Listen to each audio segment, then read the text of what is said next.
വയനാട് ദുരന്തത്തിൽ ഇന്ത്യൻ സേനയെ പോലും അപമാനിക്കുന്ന രാഷ്ട്രീയമാണ് കേരള സർക്കാർ കളിക്കുന്നതെന്ന് കേന്ദ്ര സഹമന്ത്രി അഡ്വക്കേറ്റ് ജോർജ് കുര്യൻ.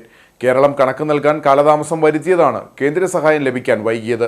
വയനാട് ദുരിതബാധിതർക്ക് കേന്ദ്രം നൽകേണ്ടതെല്ലാം നൽകുമെന്നും ജോർജ് കുര്യൻ ചെറുതോണിയിൽ പറഞ്ഞു. എയർഫോഴ്സിന് നമ്മുടെ സേനയ്ക്ക് ബജറ്റ് കൊടുക്കുക എന്ന് പറയുന്നത് അവര് രാജ്യത്തെ ശത്രുക്കളെ നേരിടാറില്ല. ബാക്കിയുള്ള ഇങ്ങനെയുള്ള പ്രവർത്തനങ്ങൾ അതാത് സ്റ്റേറ്റുകളാണ്. അത് എല്ലാ സ്റ്റേറ്റുകളും പറഞ്ഞിട്ടുണ്ട്. അപ്പൊ അങ്ങനെ സേനയെ പോലും അപമാനിച്ചുകൊണ്ട് രാഷ്ട്രീയം കളിക്കാനാണ് ശ്രമിക്കുന്നത്. ഏതായാലും അതിനെപ്പറ്റി പറയുന്നില്ല. നവംബർ മാസം 15-ാം തീയതിയാണ് കേന്ദ്രത്തിന് കണക്ക് കൊടുക്കുന്നത്. എല്ലാം ഇത് പോസ്റ്റ് ഡിസാസ്റ്റർ നീഡ് അസസ്മെന്റ് എന്നൊക്കെ പറയുമ്പോൾ ഞങ്ങൾക്ക് പിടിയിട്ടില്ല. കണക്ക് കൊടുക്കുന്നത് നവംബർ മാസം 15-ാം തീയതി.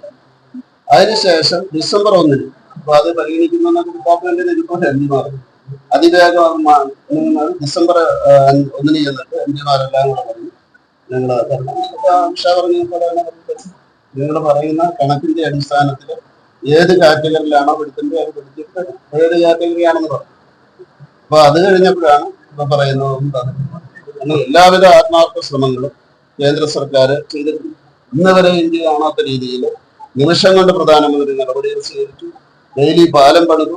എല്ലാവിധ സഹായങ്ങളും കൊടുത്തതിന് ശേഷം ഇതിന്റെ ക്രെഡിറ്റ് നരേന്ദ്രമോദിക്ക് പോകും എന്ന് പേടിച്ചിട്ടാണ് ഇത് പറയുന്നത്. അത് ഭീരുത്വമാണ് എന്ന് എനിക്ക് പറയാം.